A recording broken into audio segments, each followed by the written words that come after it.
Hello and welcome to perfection IAS. आज हम Saturday 22 जुलाई 2023 का द हिंदू एनालिसिस करेंगे। और द हिंदू एनालिसिस में अगर आप देखो तो सबसे पहले पेज पे there is this news from Rajasthan government, and Rajasthan government it has become the first and the only state in the country जिसने एक मिनिमम गारंटी इनकम स्कीम लेके आया है। Now what is this minimum income guarantee scheme, or what is this minimum guaranteed income scheme, and how it will be implemented in Rajasthan state, and why is it the first and the only state? इसका MGNREGA के साथ क्या link है, इसका urban NREGA के साथ क्या link है, what is 1000 monthly special security pension, and all of it will be discussed here। और इसको डिस्कस करते हैं हम बहुत ही अच्छे से, ताकि हमें ये चीज़ समझ आ जाए कि अभी हमने कुछ दिन पहले भी डिस्कशन किया था अबाउट यूनिवर्सल बेसिक इनकम। ठीक है, तो क्या लिंक है इसका यूनिवर्सल बेसिक इनकम के साथ, तो ये भी देखेंगे। ठीक है, तो चलिए आगे चलते हैं और इस डिस्कशन को स्टार्ट करते हैं।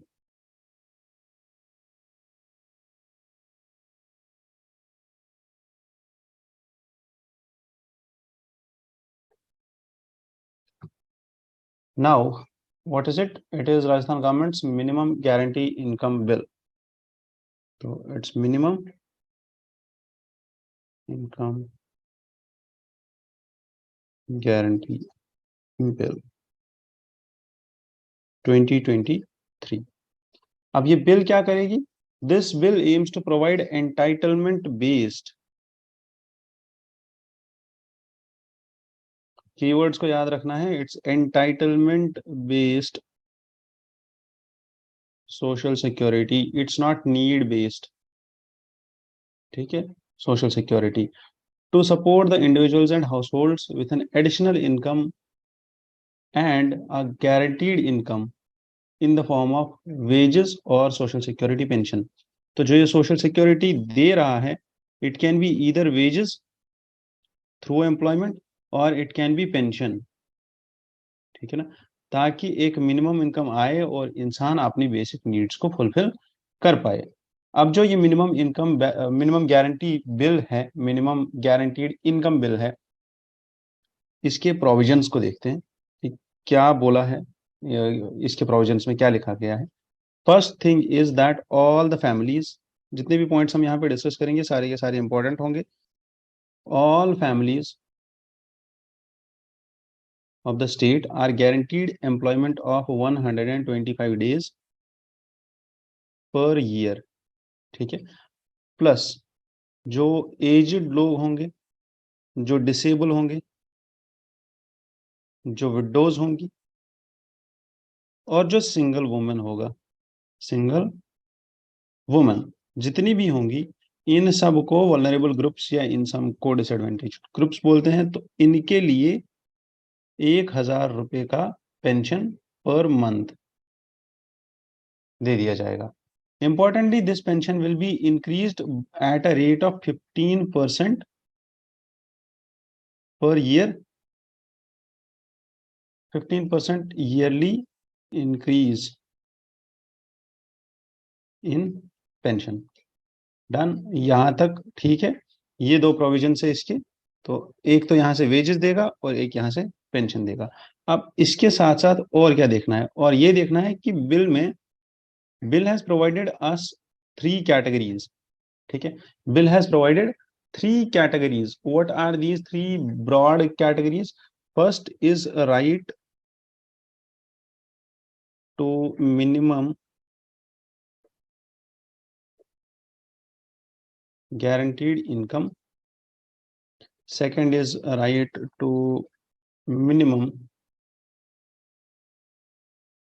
right to employment, and third is a right to guaranteed social security pension। तो तीनों चीजें मिलेंगी, और तीनों चीजों में गवर्नमेंट का एस्टिमेट है ₹2500 करोड़ का खर्चा आएगा हर साल, which is will be an additional expenditure on the public exchequer. अब मिनिमम गारंटीड इनकम किनको मिलेगी? मिनिमम गारंटीड इनकम को अगर हम देखें, ठीक है, इसमें क्या होगा, ईच अडल्ट सिटीजन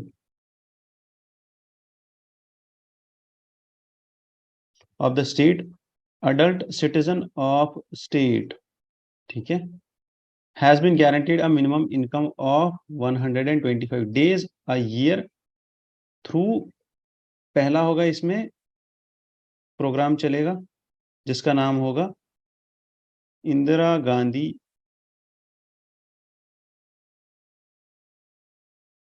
शहरी रोजगार योजना।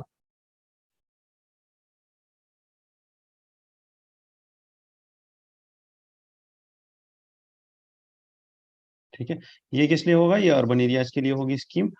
प्लस जो हमारा MGNREG है this is for rural areas, और अभी तक इसमें 100 डेज था, अब इसमें 125 डेज होगा, both done. And now the state will supplement the MGNREGA's 100 days by providing jobs for an additional 25 days in rural areas.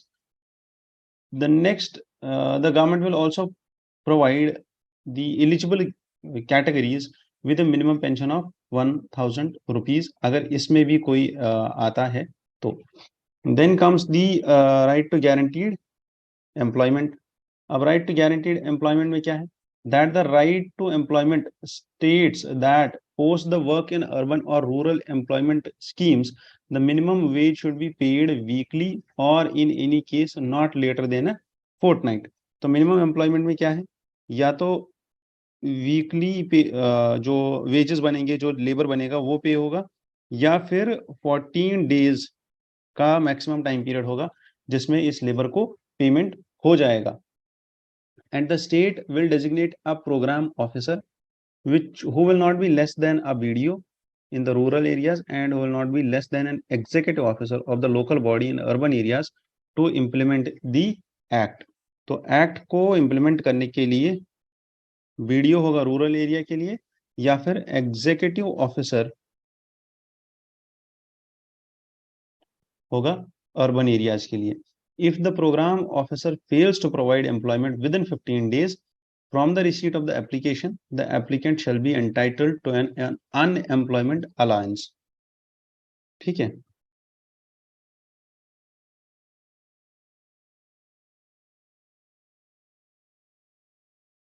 from 15 days onwards.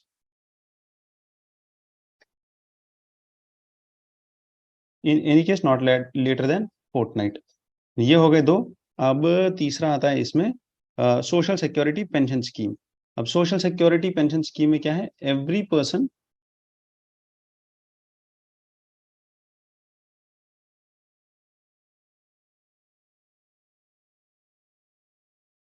Social security pension scheme में every person following in the category of old age, ठीक है, old age, specially abled,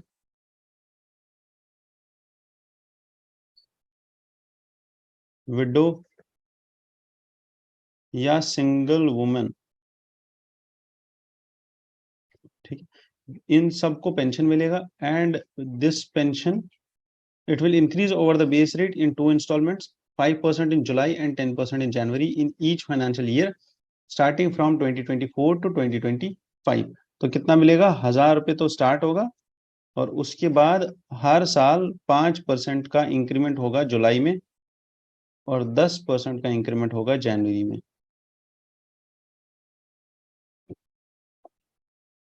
अब अगर आप देखो तो इस bill का सिग्निफिकेंस क्या है, क्यों है ये important bill? Because this is the true measure for any society where we can find that how it treats its most vulnerable members, and it's actually the moral responsibility of a government to ensure that everyone gets justice।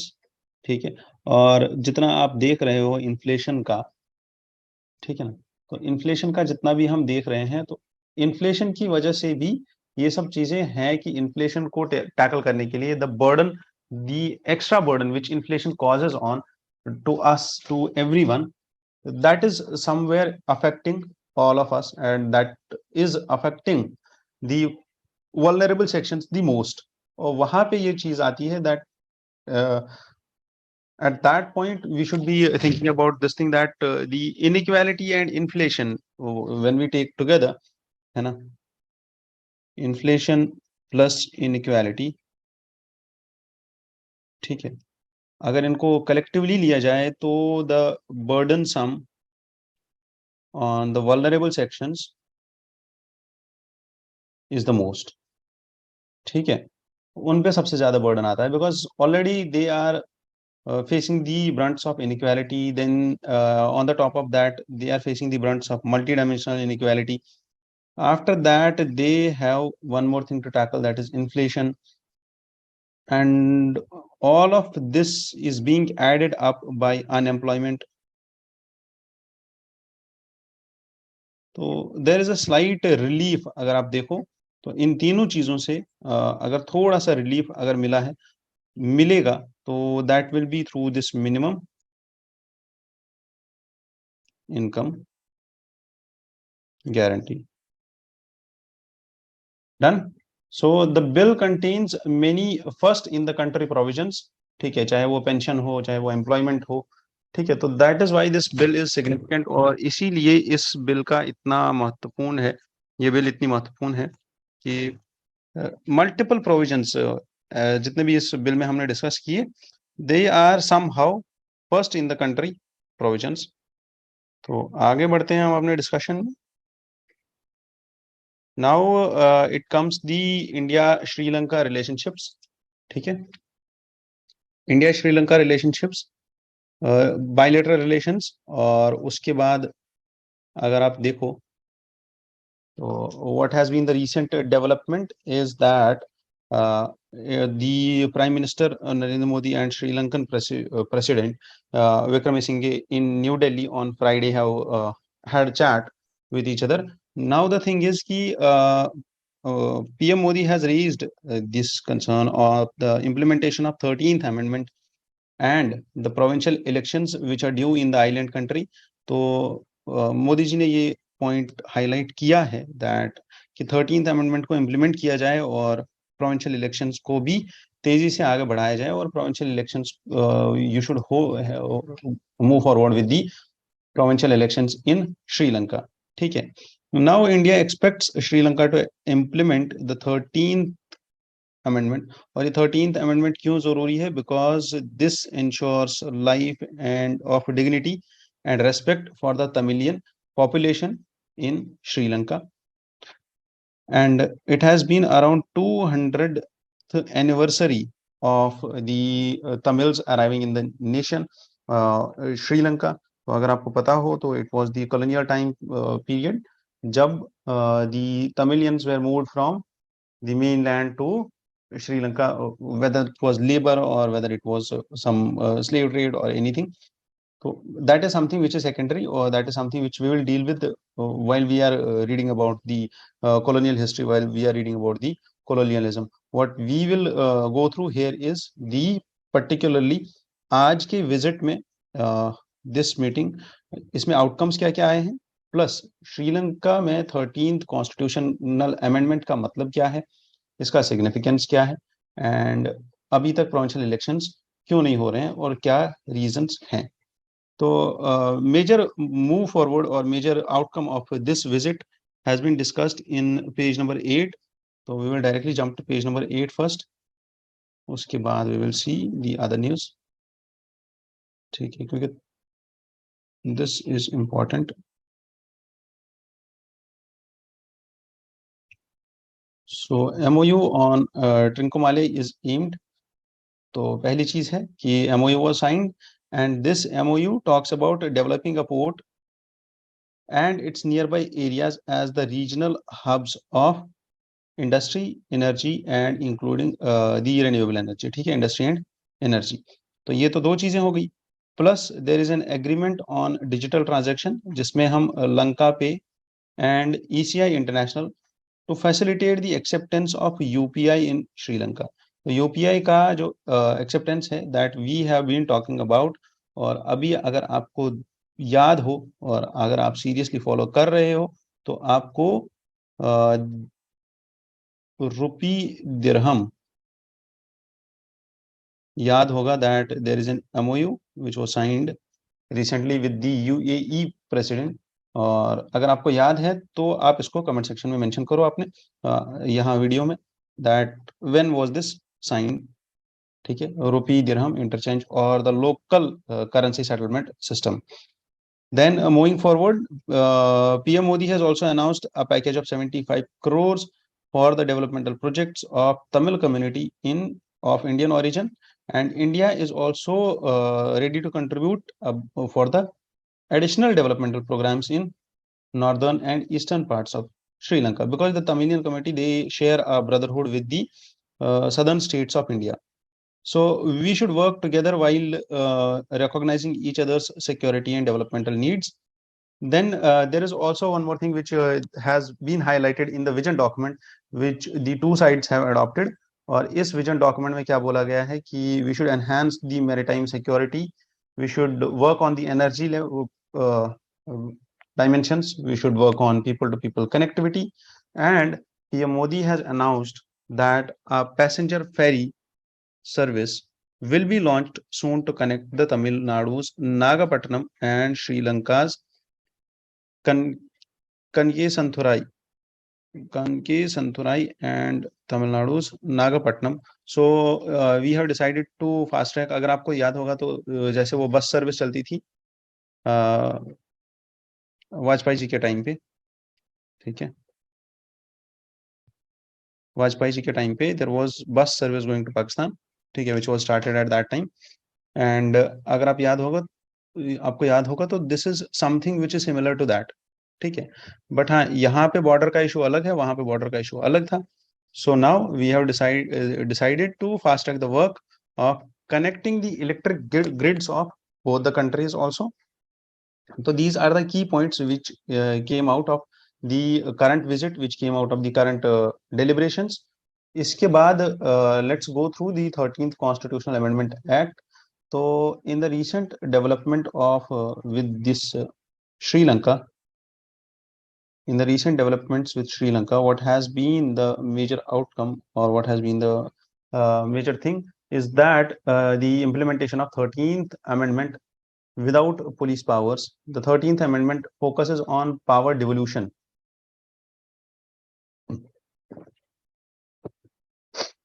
for over 30 years। So 13th Amendment to the Constitution of Sri Lanka,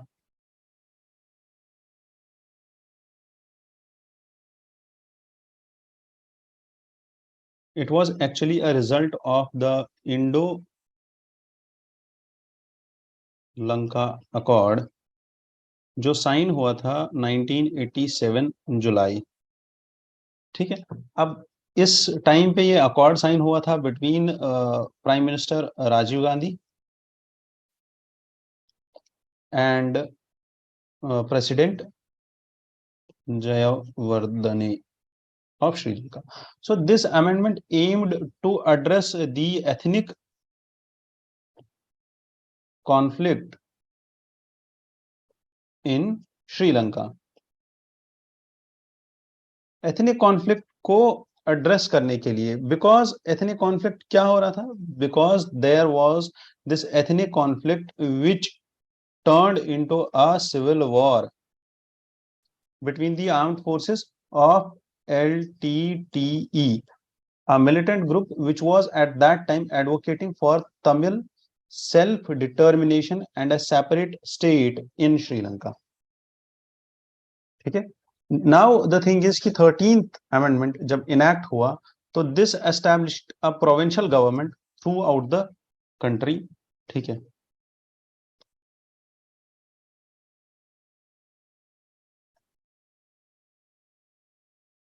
provincial governments throughout the country including 9 provincial councils, and it recognized Tamil as official language। It designated English as a link language। ठीक है, तो one of the key objectives was to address the Tamils demand for self determination.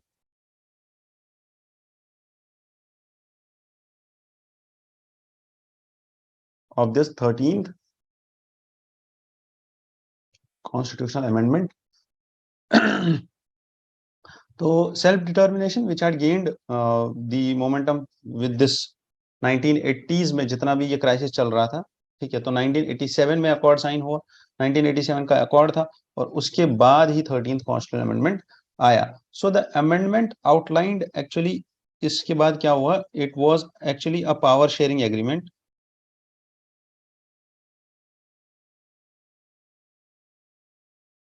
that allowed all these 9 provincial councils in Sri Lanka, including those with a Sinhala majority, to exercise self-governance rights. ठीक है, so it sought to provide a framework for the devolution of power and greater autonomy at the provincial level. अब इससे क्या होगा, इससे ये होगा that the local जो यहाँ पे राइट्स चल रहे थे, जो सिविल वॉर चल रहा था, जो इथनिक कॉन्फ्लिक्ट था, इसके सोल्यूशन के लिए we brought in this after all the consensus between India and Sri Lanka, this accord was signed which known as Indo Lanka accord, और वहीं से सामने आया 13th constitutional amendment act. I'm sorry, मेरा गला थोड़ा सा बैठा हुआ है, ठीक है, but please bother it in this discussion. It may bother you, please bear it for this discussion. I'm extremely sorry for that. ठीक है, थोड़ा सा खांसी हो गई थी एंड थोड़ा सा गला खराब है। अगेन दी मणिपुर वायलेंस, ठीक है, मणिपुर वायलेंस इज देयर, और मणिपुर वायलेंस में अगर आपको याद हो तो वी हैव सीन yesterday, ठीक है, yesterday we have seen that more cases of sexual assault are surfacing out of the Manipur, and there is a 45-year-old woman, she was stripped and set ablaze, and a photo of charred body was also surfaced on the social media from the Manipur state.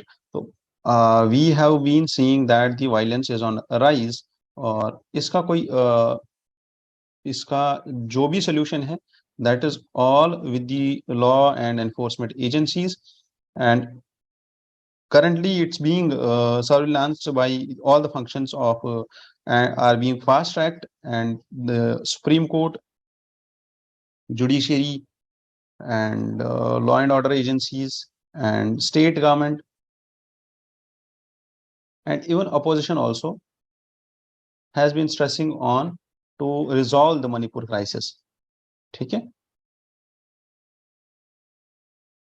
Yamuna is receding, and yesterday there was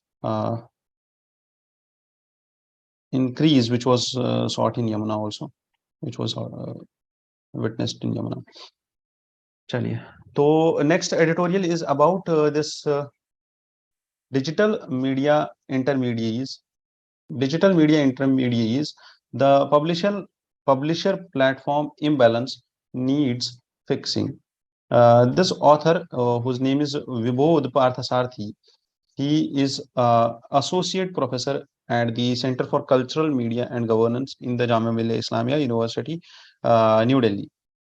अब इतना मैं क्यों बोलता हूँ पहले author के बारे में, because if you don't know where from the author comes, you don't know that how his what to read in this article, ठीक है, because he is a person who is associated to media, so he will be having that perspective and for media, for openness, and for journalism, and for fair media, and for representative media, ठीक है, which will be having more rights, more openness, more of a sort of accessibility to the and he will be in the favor of this media actually.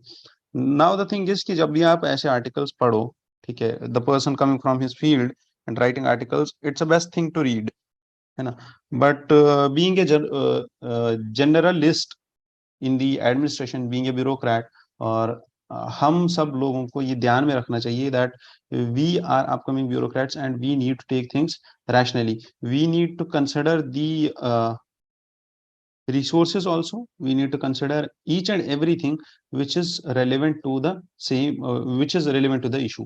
Now, this issue which has highlighted here, which is again popped up in the news with this editorial, is about the publisher platform imbalance.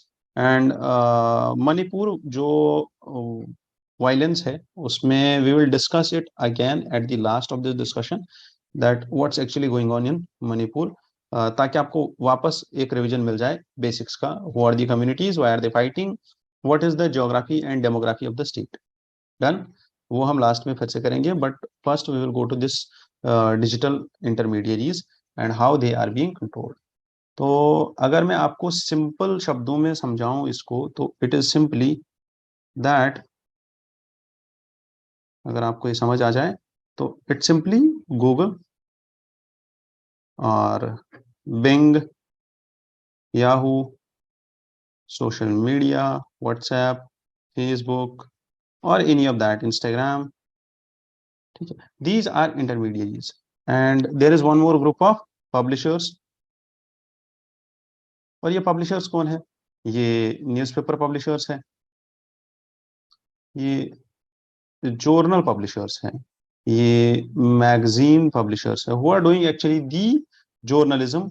but the thing is, इनका जो publication आता है ना, that publication at some point of time or at some places is being used by these intermediaries. अब वो कैसे use करते हैं? वो एड्स के थ्रू यूज करते हैं इनके आर्टिकल्स को, वो इनके स्निपेट्स को यूज करते हैं और इनके एडिटोरियल्स को यूज करते हैं, इनके आर्टिकल्स को यूज करते हैं, इनकी न्यूज को यूज करते हैं. वाई? बिकॉज यहाँ पे लोगों का प्रेजेंस ज्यादा है. ठीक है, और लोगों को चाहिए होता है कंटेंट, और ये जो इंटरमीडिएरीज है इन पे जो कंटेंट अवेलेबल है वो यहीं से राउट होके आता है. नाउ द थिंग इज कि यहाँ पे अगर लोगों को कंटेंट मिलता है तो वो लोग इनको पे भी तो कर रहे हैं, है ना. while people are getting the content, these intermediaries are earning. अब इनकी जो अर्निंग्स है उसमें असल में शेयर किसका है? इन पब्लिशर्स का. तो that is how it should be going on, कि अगर यहाँ से पैसा आ रहा है, ठीक है, अगर यहाँ से पैसा आ रहा है तो वो पैसा कहाँ जाना चाहिए था? वो पैसा इधर गया, तो उसका एक शेयर थोड़ा सा इधर भी जाना चाहिए था. And that is all what is actually contentious at this point of time. ठीक है, अब इतना ही नहीं है, प्रॉब्लम ये भी है कि जितने भी ये इंटरमीडिएरीज है, गूगल हो गया, बिंग हो गया, फेसबुक हो गया, व्हाट्सएप हो गया, जितने भी है ये, इनका जो कंटेंट है, अब जिस कंटेंट को ये प्रमोट कर रहे हैं उसको ये प्रमोट कर रहे हैं अपने इंटरेस्ट के बेसिस पे, कि उनको जो कंटेंट लगता है वो वायरल हो जाएगा, वो उसको प्रमोट कर रहे हैं. उनका एल्गोरिदम उस चीज पे चलता है जो कंटेंट वायरल हो, जिसको ज्यादा फॉलोइंग मिले. और उस चीज की वजह से होता है एक्चुअल में ये है कि जो ट्रू जर्नलिज्म है या जो ट्रू पब्लिकेशन है वो चल नहीं पाता है, और उसकी वजह से प्रॉब्लम्स हो रही है due to all of these इंटरमीडिएरीज.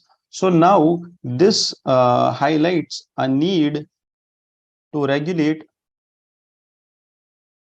Digital news intermediaries. ठीक है, तो अब डिजिटल न्यूज इंटरमीडिएरीज या दीज प्लेटफॉर्म्स, अब ये कोई भी प्लेटफॉर्म हो, ठीक है, ये गूगल हो, ये फेसबुक हो, अगर आपको इस बात का अंदाजा हो तो पिछले साल 2022 में Canada passed a resolution.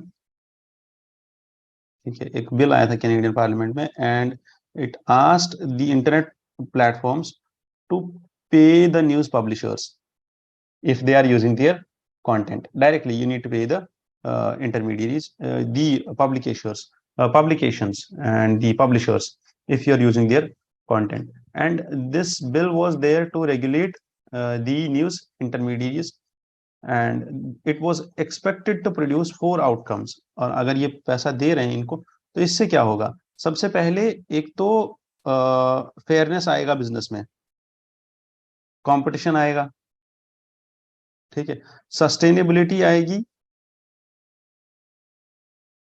News ecosystem में। क्योंकि प्रॉब्लम ये है, जो ये न्यूज का इकोसिस्टम है ना, ये चल इसलिए रहा है कि इसका खर्चा जो है, इसका खर्चा सबसे ज्यादा आता है कहाँ पे, न्यूज कलेक्ट करने में।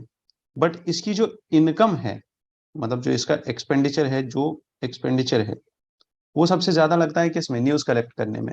अब जो इसकी इनकम है सबसे ज्यादा, वो एडवर्टीजमेंट से आती है। इसकी इनकम आ रही है एडवर्टीजमेंट से, बट खर्चा जा रहा है एक्सपेंडिचर पे। जो खर्चा जा रहा है वो न्यूज पे जा रहा है। और इसी न्यूज को यूज करके इंटरमीडियरीज पैसा कमा रहे हैं, ठीक है। इंटरमीडियरीज इस न्यूज को यूज करके पैसा कमा रहे हैं।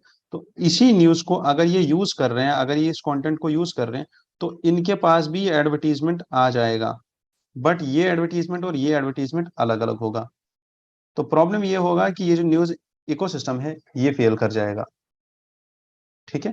और अब इसकी वजह से क्या होगा कि प्रेस का इंडिपेंडेंस वो नहीं रहेगा। तो ये कुछ पॉइंट्स है जो हमें याद रखने चाहिए। तो what actually is the relationship between the publisher and the platform?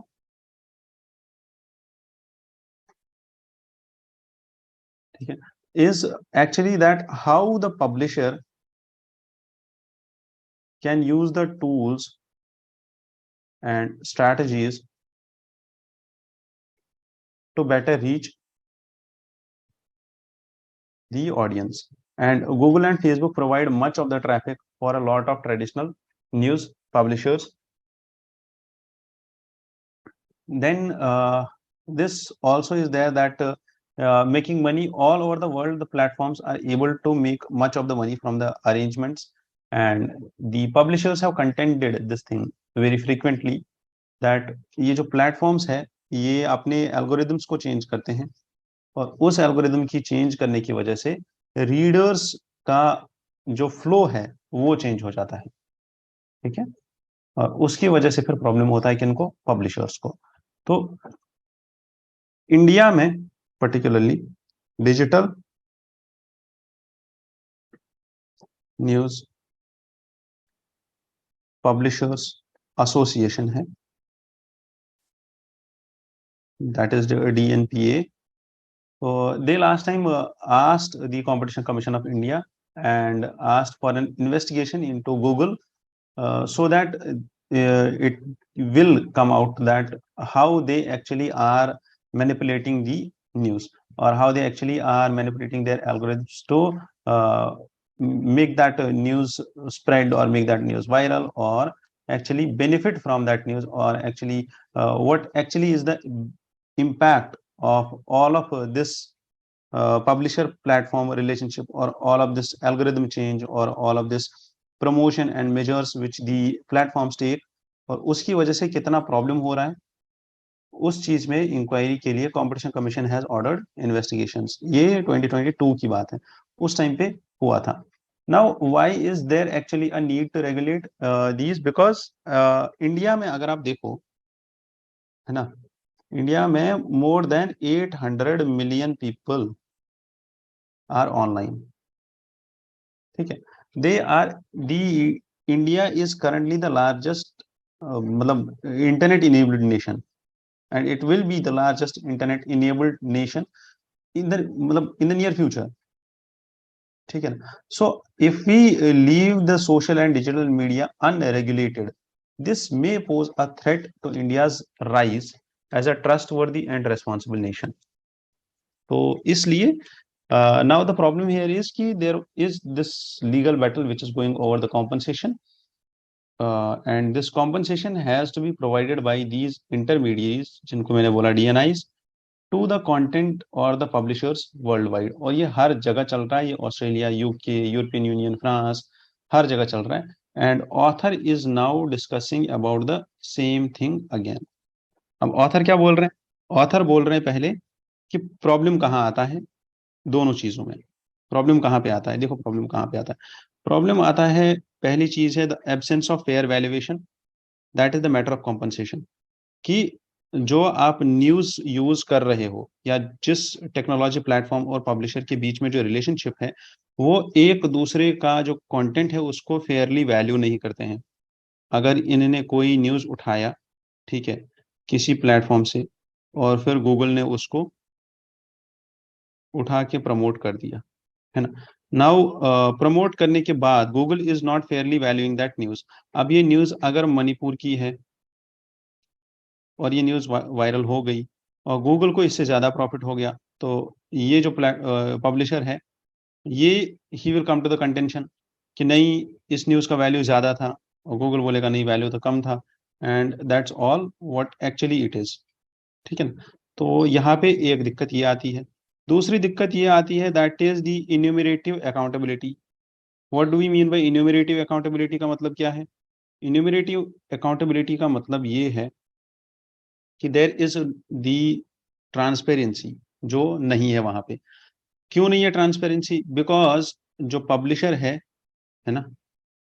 जो पब्लिशर है, वो अपने पैरामीटर्स अलग यूज़ करेगा और जो डिजिटल मीडिया इंटरमीडियरी है और डिजिटल न्यूज़ इंटरमीडियरी है, वो अपने पैरामीटर्स अलग तरीके के यूज़ करेगा। So actually the thing is the publishers are hampered by the fair valuation of the share of much revenues generated by their journalism. तो जो भी पब्लिकेशर या पब्लिशर है, जो उसने जर्नलिज्म प्रोवाइड किया था, जो उसने एडिटोरियल दिया था, आर्टिकल दिया था, कोई न्यूज़ दी थी, that is being less valued by the intermediary and he is receiving less revenues from his journalism। अब जर्नलिज्म से कम रेवेन्यू आ रहा है, तो जैसा मैंने बोला अभी, ठीक है ना, कि इसका एक्सपेंडिचर जा रहा है न्यूज़ पे और इसकी इनकम आ रही है एड्स से। यहीं पे एक प्रॉब्लम आती है, and platforms unilaterally define the measures of the quality and popularity of online news. और प्लेटफॉर्म्स तो अपने हिसाब से चलेंगे, जो मैं यहाँ पे बोल रहा हूँ। And the thing is, further they refuse to share the relevant data on advertising and viewership.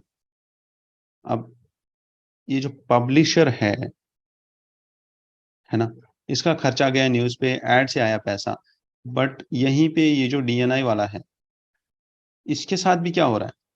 ये जो खर्चा कर रहा है न्यूज़ पे, है ना?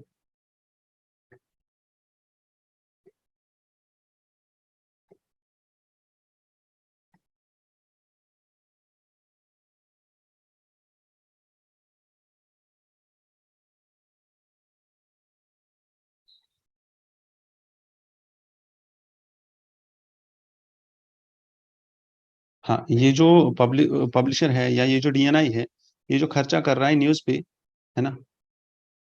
ये इस न्यूज़ को अंडर वैल्यू करके इस पब्लिशर को कम पैसे दे रहा है और इसका जो पैसा आ रहा है वो भी ऐड से ही आ रहा है, और इसका जो पैसा ऐड से आ रहा है वो किस ऐड से आ रहा है? वो इस न्यूज़ की ऐड से आ रहा है। वो इस न्यूज़ की वजह से आ रहा है, क्योंकि कंटेंट कुछ और यूज़ कर रहा है और पैसा ये ऐड से कमा रहा है। तो that is where the contention starts, और वहीं पे तो स्टार्ट होती है लड़ाई। ठीक है? और वहीं पे एक्चुअल में कंटेंशन होता है कि इनका ट्रांसपेरेंसी नहीं है, ये एक दूसरे को मतलब जो प्लेटफ़ॉर्म है, वो बताता ही नहीं है पब्लिशर को कि मैंने किस चीज़ से कितना कमाया, और वहीं पे प्रॉब्लम आती है। Now the author talks about कि ऑस्ट्रेलिया में क्या हुआ? ऑस्ट्रेलिया में the government asked Facebook to government started proposing a mechanism to govern the interaction between publisher and platform, but Facebook blocked its Australian users from accessing news websites। Block कर दिया Facebook ने अपने users को कि वो use करें, and later क्या हुआ, that the only turn the news back on after winning major concessions from the Australian government. तो it is something that the platforms are now enjoying this monopolistic or duopolistic status। ठीक है? और इस condition की वजह से या ये डिओपोलिस्टिक कंडीशन की वजह से ये जो प्लेटफॉर्म्स है, they are enjoying these privileges, और अब जो इनका बार्गेनिंग पावर है वो ज़्यादा बढ़ गया है। तो ऑस्ट्रेलिया ने भी news media and digital platform mandatory bargaining code 2021 में लेके आ गया।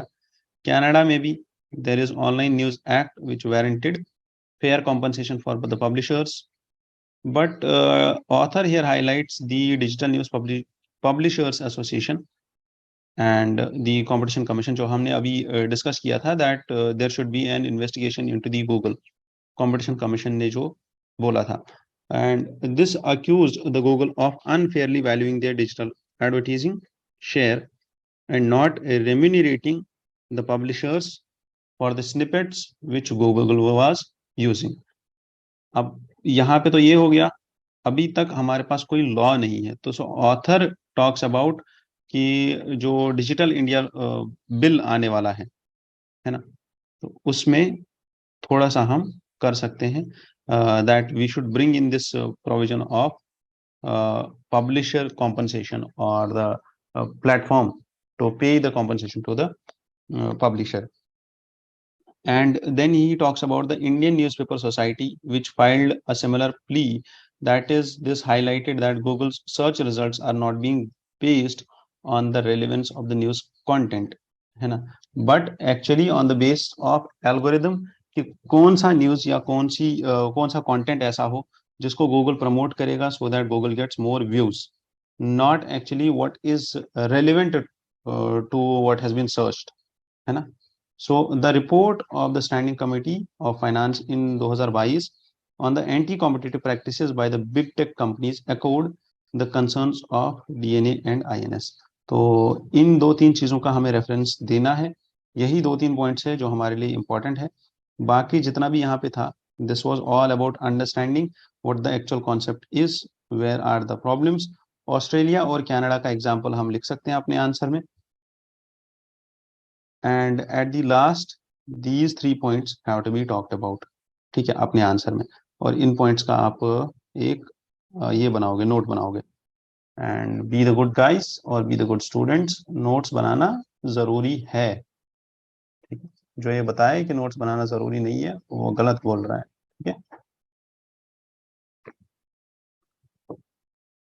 Manipur issue, steps to address Manipur issue must begin with a change. And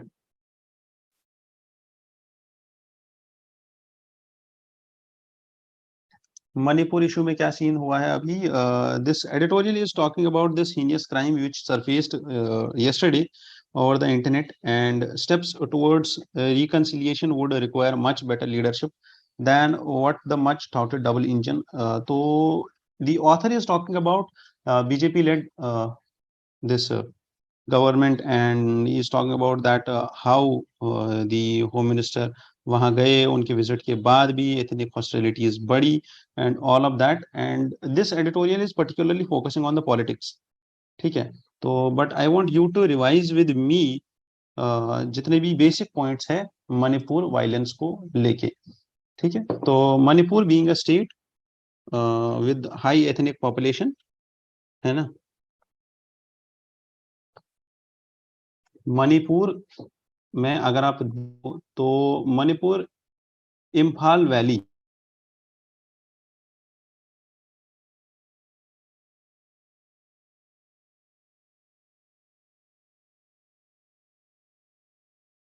stadium, because जो इम्फाल वैली है it's all surrounded by hills, fully surrounded by hills on all the sides.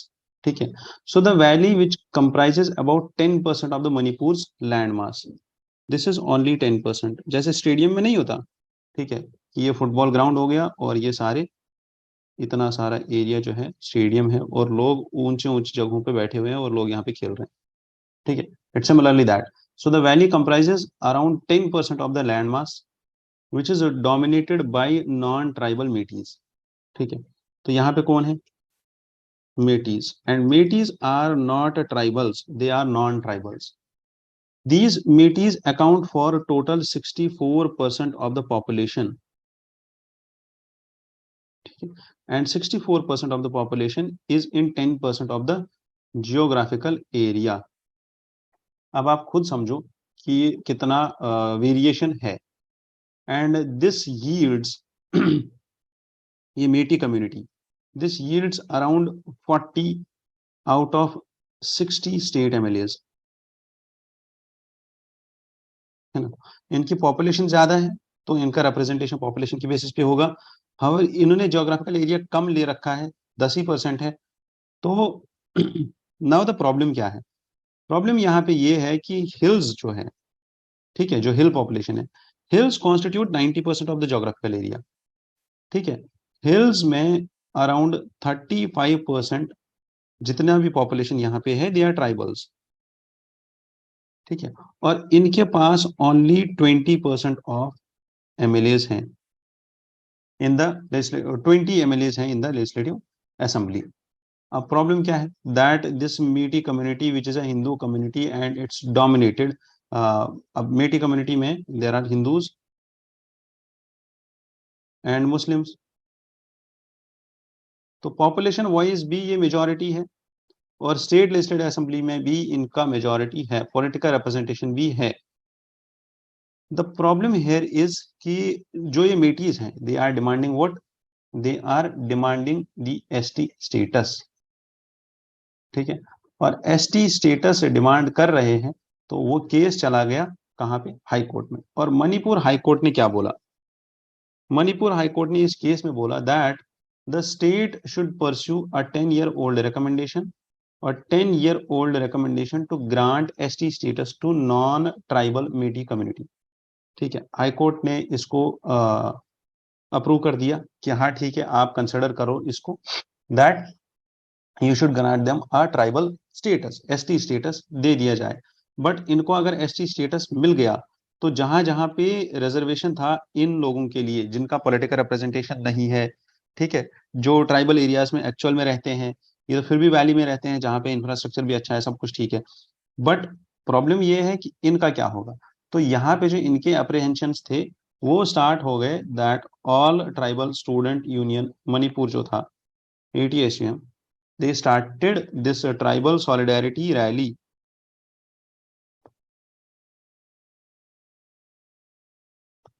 to protest against the judgment and to include to protest against the move to include Métis on the ST list। और यही से start हो गया violence, और ये violence escalate होते होते इस पॉइंट पे पहुंचा है that entire nation is in pain when we have just scrolled over those videos जो कल इंटरनेट पे सरफेस हुई,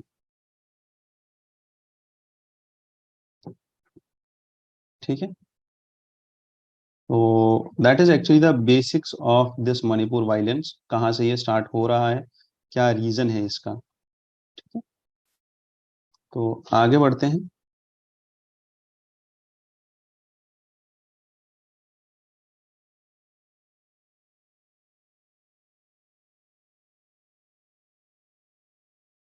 अच्छा, then coming to the internet ban in Manipur, है ना।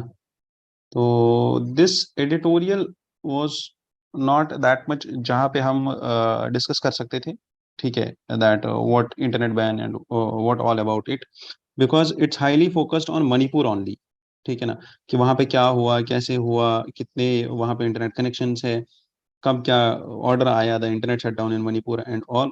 तो broader topic is internet ban, ठीक है। जब स्टेट इंटरनेट बैन लगाता है, although right to internet has been upheld as right to under right to life and liberty article 21, ठीक है। तो सुप्रीम कोर्ट ने भी इसको अपहेल्ड किया है। तो now the thing is, why is a role of information flow vital, because अगर इंफॉर्मेशन नहीं फ्लो होगी तो misinformation will spread, and this misinformation will cause chaos। और अगर आप यहीं पे देखो तो the author highlights that the information flows are also necessary to ensure accountability of the state and central governments in taking steps to ensure truth, justice and reconciliation, ठीक है। तो that is the importance of information flow, है ना। तो internet ban को देखते हैं that what actually is the problem with internet ban, है ना।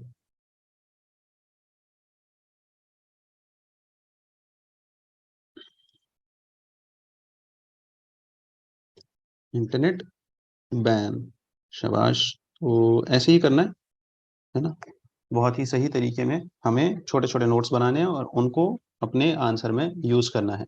तो there was a report by access now and keep it on, कोalition. This is an organization and these are two organizations और इनका एक report था which says that इंडिया में 84 internet shutdowns हुए हैं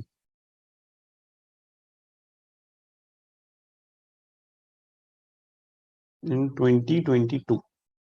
ठीक है, and the thing is that India was on the top of the list of the for being the highest nation with the highest number of internet shutdowns.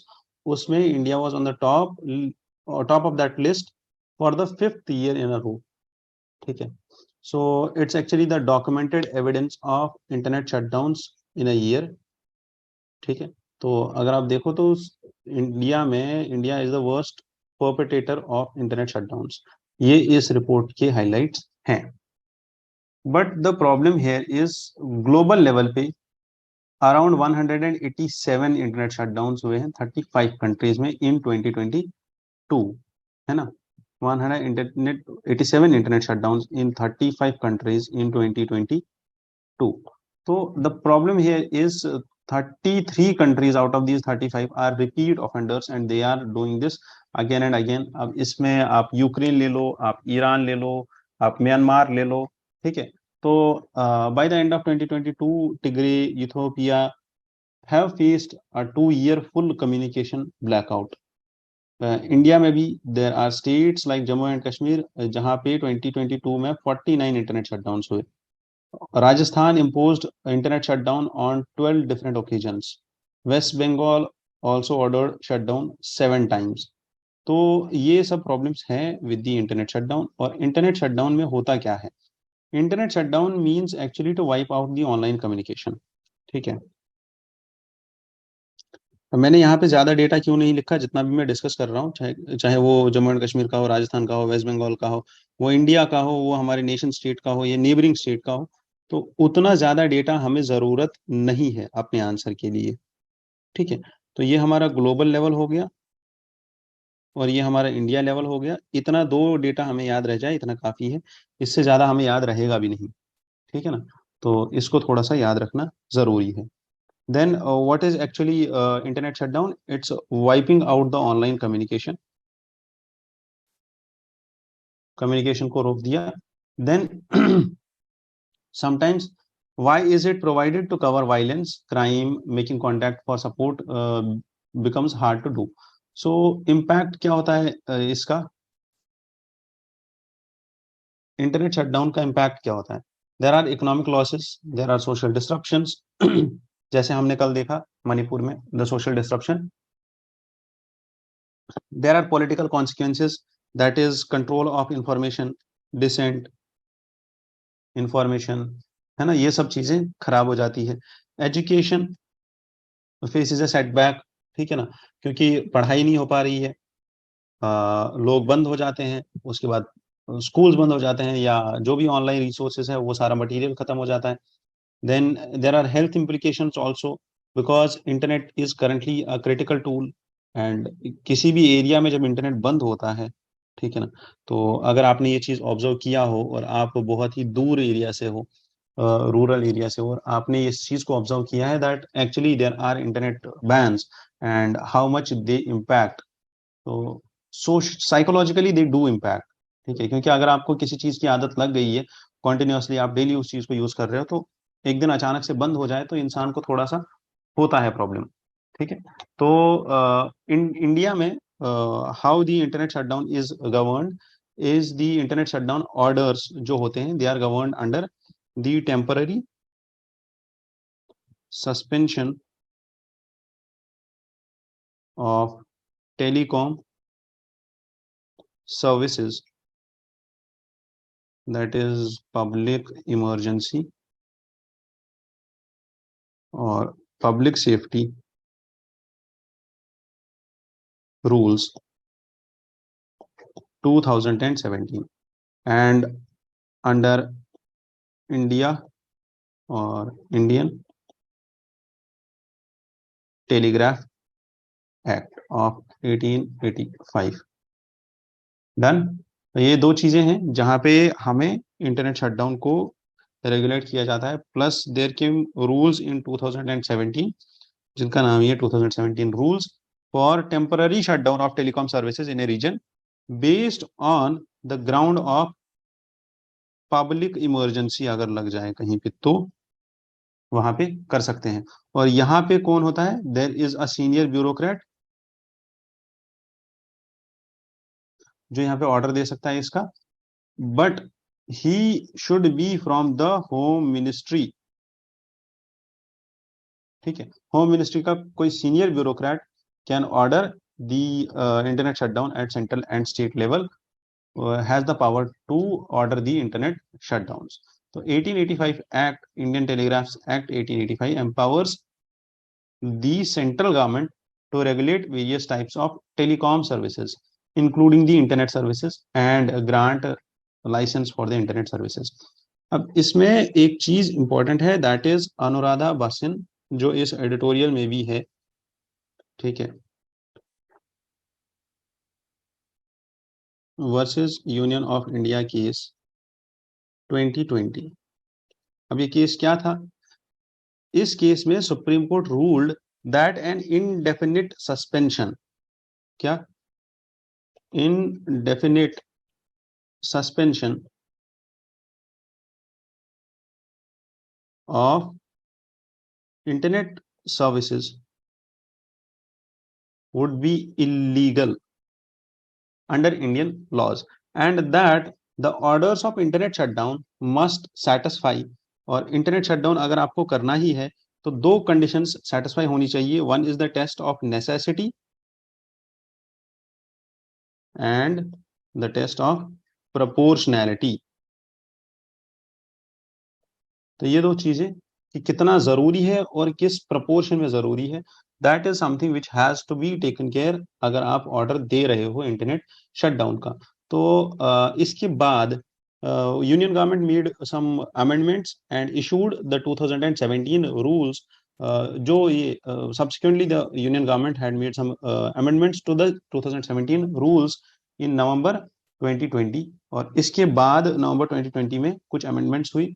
However, 2021 में 2021 में there was a standing committee on communication and information technology which said that it's not satisfied with the amendments and recommended more changes in 2017 rules। और वो changes क्या है जो इस rules 2017 rules में आनी चाहिए? That is, first is you need to review all the rules and to address all the aspects of internet ban and to make amendments in the rules that are in tune with changing technology to ensure minimum disturbance to public and issuing the uniform guidelines। ठीक है, for internet shutdowns. तो that is all about this case and all. ठीक है, जो अभी तक कहानी चला है from 2020 till 2022। And the question about internet shutdown is simply कि अगर आपको क्वेश्चन आए मीन्स में, ठीक है ना, तो वहां पे क्या किया जाए? That actually the international organisations like United Nations, they do put pressure on governments to engage in the internet shutdowns to respect the human rights and ensure that the internet remains open and accessible. However, the problem is that government can pass laws and regulations to protect the citizen rights to access the internet and prevent arbitrary shutdowns. Fine.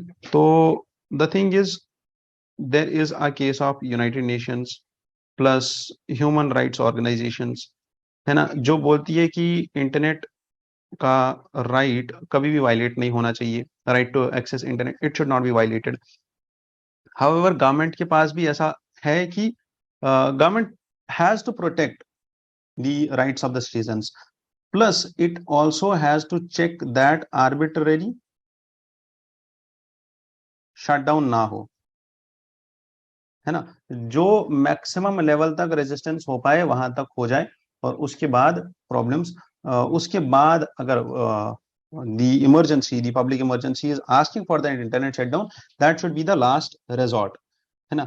Plus what we can do is we can adopt the technological solutions। और technological solutions क्या है इसमें? mesh networks and satellite communication,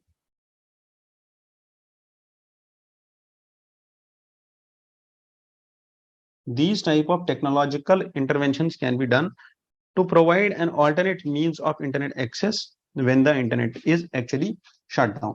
ठीक है, तो ये चीजें हैं जो हमें याद रखनी चाहिए, और इस एडिटोरियल से रिलेटेड ये सारी चीजें हैं, और इन चीजों को आप ध्यान में रखिए और इनका एक नोट बनाइए और आपके लिए बहुत ही हेल्पफुल होगा।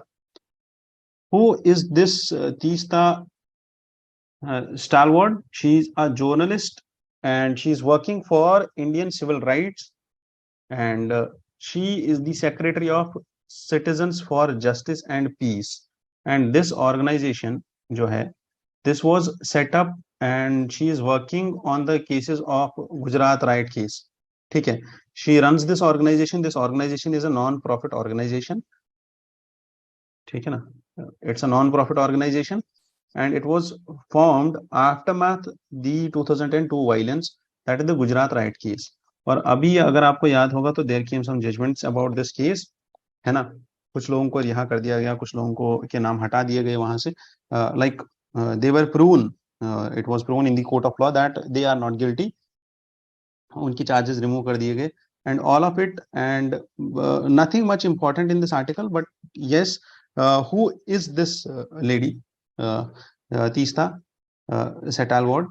तो ये थोड़ा सा पता होना चाहिए क्योंकि it's a part of this general knowledge, है ना। Again, when the river rises it traces its path back. तो जब भी एक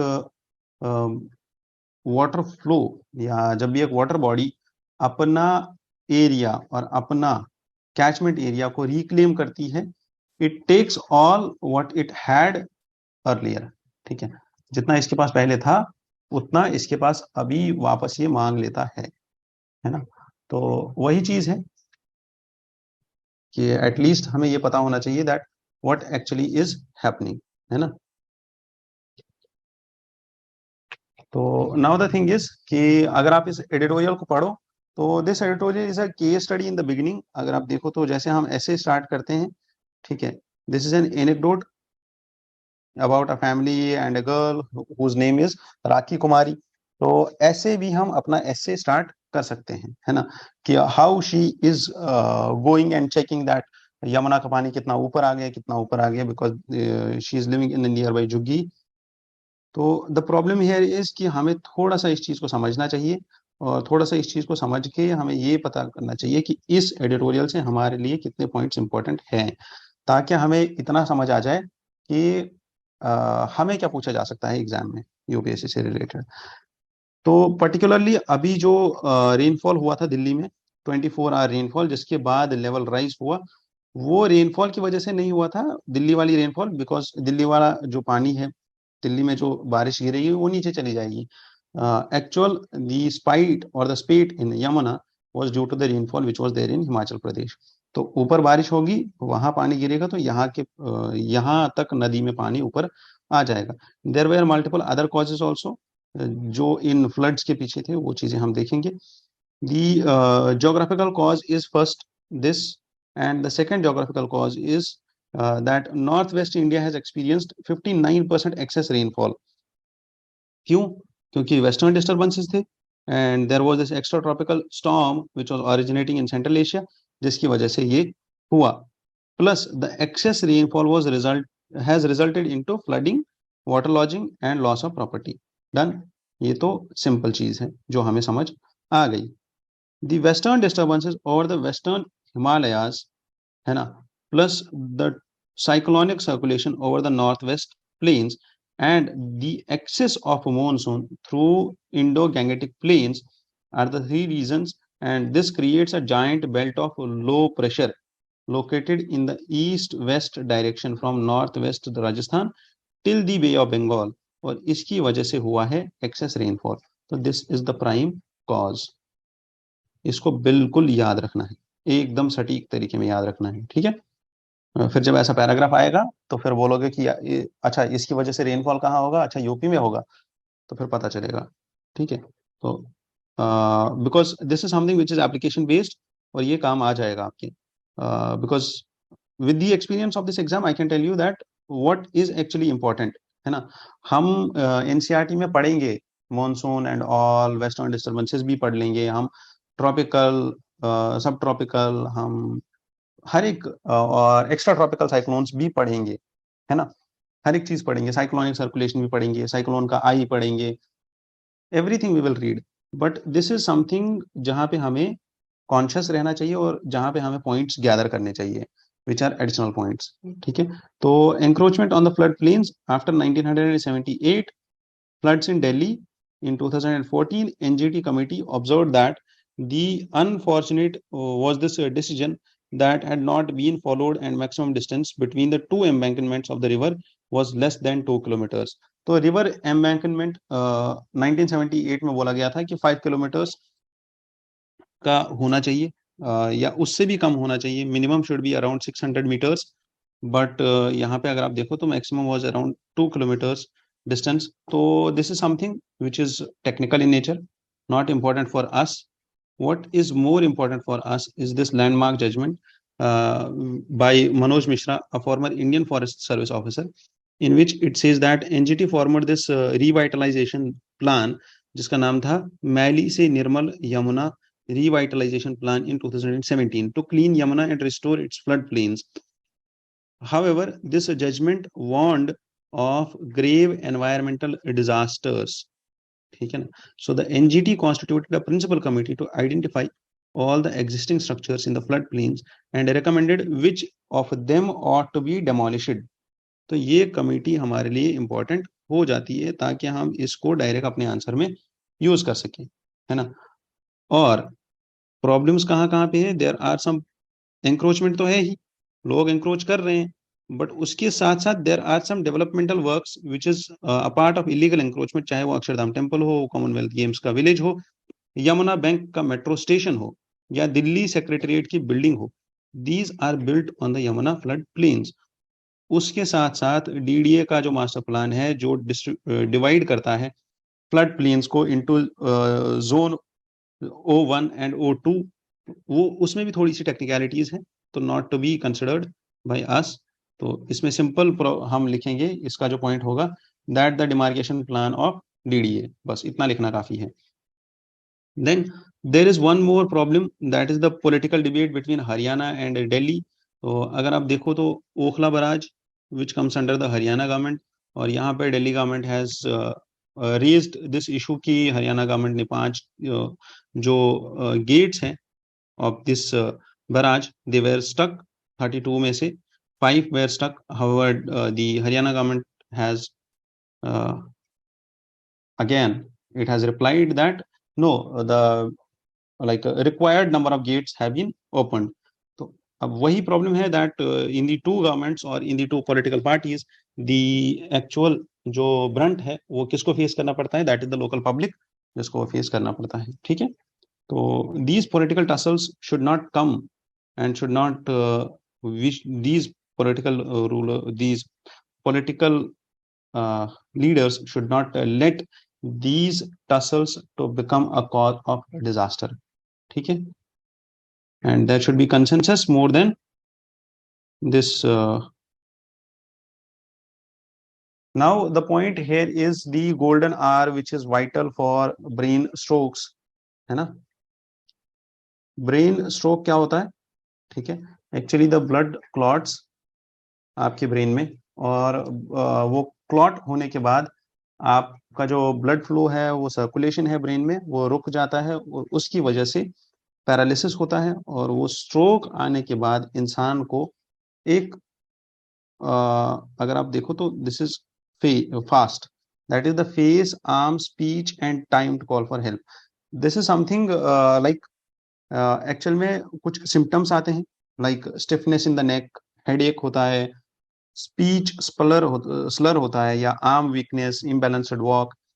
ये क्यों होता है ऐसा, बिकॉज ऑफ दिस स्ट्रोक। अब ये स्ट्रोक क्या है, ठीक है, स्ट्रोक क्या होता है, स्ट्रोक होता है that in your brain, in the veins, अब ब्लड क्लॉट्स और ब्लड का सर्कुलेशन रुक जाता है, और वो रुकते ही इंसान को एक पैनिक अटैक आता है, या किसी पैनिक अटैक की वजह से एक्चुअल में ये होता है, और ब्लड सर्कुलेशन रुक जाता है। एंड द थिंग इज कि वो स्ट्रोक आने से पहले जो वो स्ट्रोक आने के बाद जो पहले 4.5 घंटे होते हैं, that is the golden hour, ठीक है, जहां पे आप इंसान की जान बचा सकते हो। अदरवाइज अगर आप यहाँ पे देखो तो India records 1 stroke in every 40 seconds. किसी न किसी एक इंडियन को एक स्ट्रोक आ रहा होता है on every 40th second, and there is 1 stroke death in every 4 minutes in India. So the problem is the incidence of this brain attacks has become higher in the age group of 25 to 40. अब ये क्यों हुआ है? Because of the factors like excess weight, diabetes, uncontrolled blood pressure and sedentary lifestyle.